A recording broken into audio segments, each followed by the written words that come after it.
Finally ஒரு ஆழ்ந்த மௌனத்துக்கு அப்புறம் Lyca has come up with Vettaiyan's release date. நிறைய ஸ்பெகுலேஷன்ஸ் இருந்தது. தீபாவளிக்கு வருமா, வேற ஒரு எப்போ வந்து ஒரு பெரிய ஹாலிடே வருது, நல்லா ரீட் பண்ணணுமே, ஜெயிலரை வந்து தாண்டணுமே அப்படிங்கிற ஒரு கிரைட்டீரியாலாம் இருந்தது. எந்த விதத்துல எந்த டைம்ல வந்தா ப்ராஃபிட்டபிளா இருக்கும் அப்படிங்கிற ஒரு பேசிஸ்ல தான் வந்து கண்டிப்பா எல்லா ஃபிலிம்ஸையும் வந்து பார்ப்பாங்க. பட் ரஜினி சாருக்கு வந்து ஒரு அப்பர் ஹேண்ட் இருக்குன்னு வச்சுக்கோங்களேன். ஏன்னா அவர் படம் எப்போ ரிலீஸ் ஆனாலும் அது திருவிழா மாதிரி தான் இருக்கும். அது ஒரு ஃபெஸ்டிவலுக்கு வந்துதான் வந்து ப்ரூவ் பண்ணணும் அப்படிங்கிற அவசியம் இல்லை. பட் இருந்தாலும் ஒரு பிசினஸ் பெர்ஸ்பெக்டிவ்ல கண்டிப்பா ஒரு ப்ரொடக்ஷன் ஹவுஸ்ல இருந்து யோசிக்கும் போது கண்டிப்பா ஒரு ஹாலிடே டேட் இல்லைனா ஒரு பெரிய ஹாலிடே இருக்கிற மாதிரி தான் வந்து ஒரு படத்தை வந்து ரிலீஸ் பண்ணணும் ப்ரிஃபர் பண்ணுவாங்க. ஸோ அந்த பேசிஸ்ல நீங்க பாத்தீங்கன்னா இப்போ வேட்டையன் வந்து October 10th அப்படின்னு லாக் பண்ணியிருக்காங்க. Now let's go to things as it is.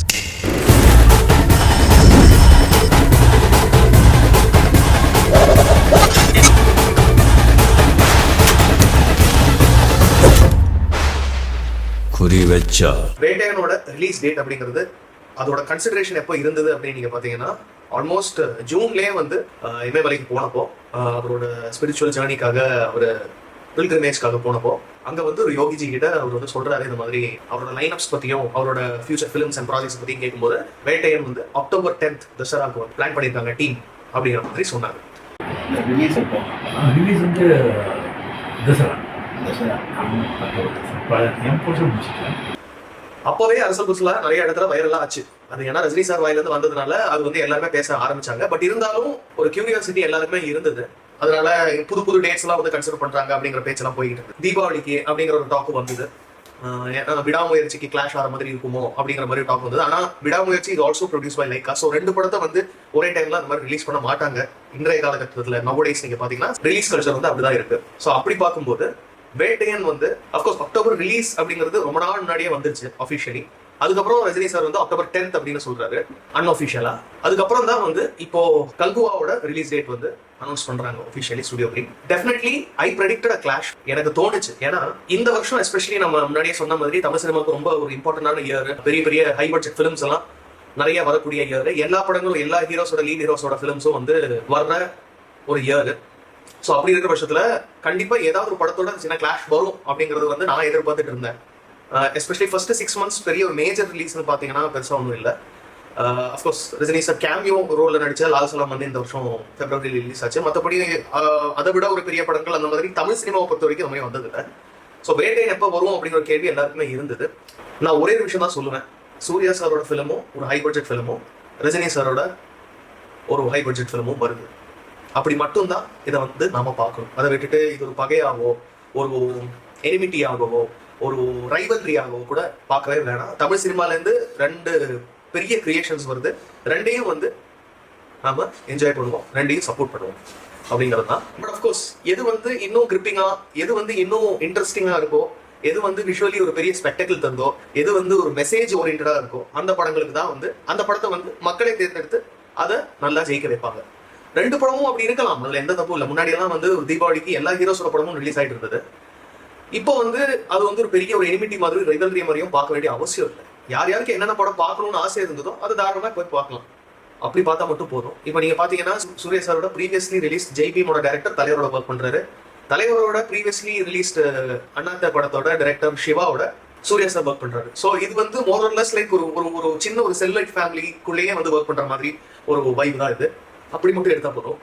மற்றபடி இந்த டிஸ்ட்ரிபியூட்டர்ஸ் வேஷத்துல அலையிறவங்க, ப்ரொடியூசர்ஸ் வேஷத்துல அலையிறவங்க, ட்ராக்கர்ஸ், அப்புறம் டை ஹார்ட் ஃபேன்ஸ் அப்படிங்கிற பேர்ல வந்து சூர்யா சாரோட ஃபேன்ஸ் அப்படிங்கிற பேர்ல வந்து ரஜினி சார் அபியூஸ் பண்றது, அதை வந்து ஒரு ஏஜ் ஷேவிங் மாதிரி இந்த மாதிரி விஷயங்கள்லாம் பண்றதெல்லாம் வந்து மோஸ்ட் தலைவர் ஃபேன்ஸ் அதை வந்து நம்ப வேணாம். ஏன்னா ட்விட்டர்ல வந்து நம்மளால யாரு என்ன பண்றாங்க அப்படின்னு சொல்லவே முடியாது. யாரு டிபியை வச்சுக்கிட்டு யார் வருவான்னு சொல்ல முடியாது.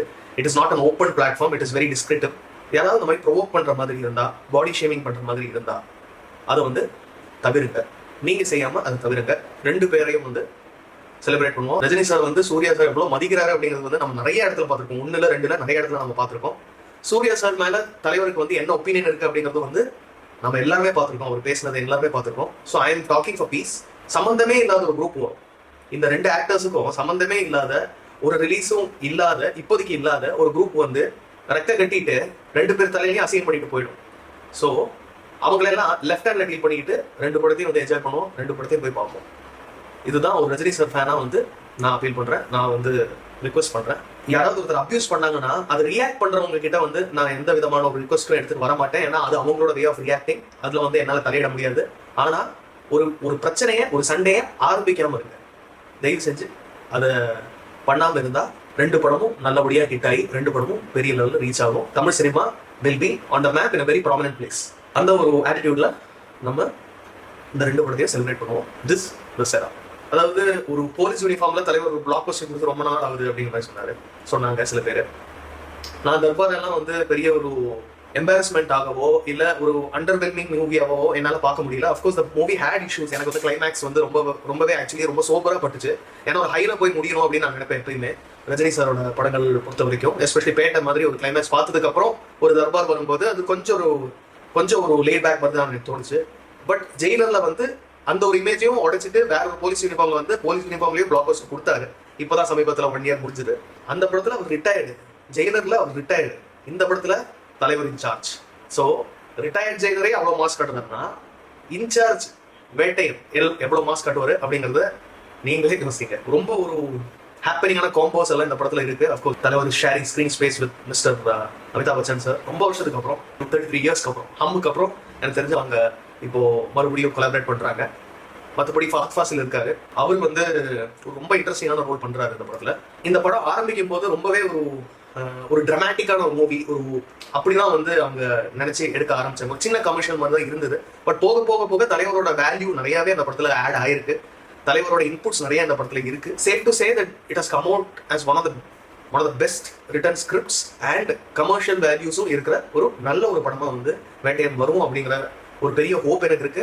Everyone is looking forward for first single trailer, அனிருத்தோட ரீரெக்கார்டிங் எல்லாருமே வந்து அதெல்லாம் வந்து எதிர்பார்த்துட்டு இருக்காங்க. So let's wait and watch what we have in store. One thing for sure, இது ஒரு டார்க் ஹார்ஸா இருக்கும். எல்லாருமே கூலின்னு எல்லாருமே அதை வந்து அதோட அப்டேட்ஸ்ல ஆர்வமா இருந்தாங்க. சில பேர் வந்து வேட்டையன் அப்டேட்ஸ் வராதப்போ அது வந்து அண்டர்வெல்மிங்கா இருக்கும் அந்த படம் அப்படிங்கிற மாதிரி எல்லாம் யோசிக்க ஆரம்பிச்சாங்க. அப்படியெல்லாம் கிடையாதுங்க. அது ஒரு மைண்ட் செட் தான். அண்ட் அப்டேட்ஸ் அப்படிங்கிறது வர வேண்டிய நேரத்துல தான் கரெக்டா வரும். எப்பயுமே வந்து எவ்ரி மந்த் ஒரு டிராப் த சீஸ் மாதிரி அப்டேட் வந்துகிட்டே இருந்தா அதுல வந்து கசந்துரும், வந்து திகட்டிடும். ஸோ ரொம்ப நம்ம ஆசைப்பட ஒன்று வரும்போது தான் அதுக்கு வேல்யூ. இப்போ பாருங்க, ரிலீஸோட அப்டேட் வந்தது. இப்போ அடுத்த வேலை பார்த்துட்டு நம்ம போவோம். அடுத்தது வந்து ட்ரெய்லர் எப்போ, சிங்கிள் எப்போ அப்படின்னு யோசிக்க ஆரம்பிச்சிடும் mind. So let's be clear that whenever it has to come, let it come out well. அதாவது நல்ல அவுட்புட்டாக இருக்கட்டும் அப்படிங்கிறது மட்டும் நம்ம வந்து மைண்ட்ல ஃபிக்ஸ் ஆகிட்டோம்னா நம்ம வேலையை நாம பார்ப்போம். அது வர வேண்டிய நேரத்தில் கரெக்டாக வந்து குறி வச்ச மாதிரி அடிக்கும். So let's wait and watch what Vettaiyan has in store for us. 30+11 + ஒரு 10 ஒரு 51 days தான் இருக்கு படத்தோட ரிலீஸ்க்கு.